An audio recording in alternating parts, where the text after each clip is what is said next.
आज तो रोजगारी त्यांचा एखादा मुलगा असता तर त्यांनी सोडलं नसतं.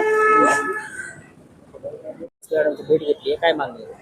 मागणी माझ्या मुलाला न्याय पाहिजे. मला जो आरोपी सध्या मुकाट फिरते त्याला ताबडतोब अरेस्ट करा. एका आईची हक आहे, त्याला कधी म्हणजे येऊन जसं माझा मुलगा तळपडत गेलाय तसं त्याला तळपडत फाशीची शिक्षा द्या. काय मिळालं माझ्या मुलाला तिथं बोलवून त्याचा लगेच खून करून मला न्याय पाहिजे. अधीक्षक मॅडमला जाऊन आम्ही भेटून निवेदन दिलं. असं जरी माझ्या मुलाचा खून होऊन 1 महिना होऊन गेला तरी अद्याप आरोपी प्रसाद रोचकरी अजून अटक झालेला नाही. तरी त्याला पकडण्यास टाळाटाळ होत असल्याची मला संशय आहे. तरी आज मॅडमला भेटून आम्ही सांगितलं की लवकरात लवकर त्याला अटक करा. जर त्याला लवकरात लवकर नाही अटक केली तर आम्ही पूर्ण आमचं सहकुटुंब आम्ही तो उपोषणाला बसणार.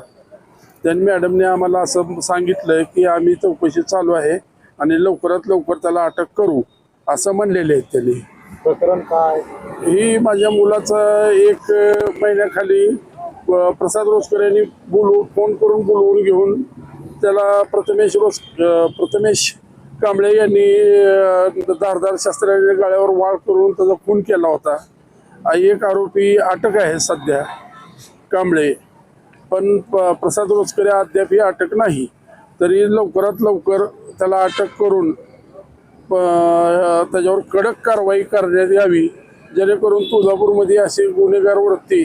आज तुळजापुरात दहशतीचं वातावरण आहे.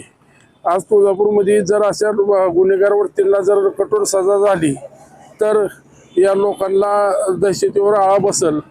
जेणेकरून आज जी माझ्यावर वेळ आली ती त्या तुळजापुरावर येऊ नये हीच माझी इच्छा आहे. म्हणून मॅडमला म्हणलं लवकरात लवकर या गुन्हेगाराला अटक करा.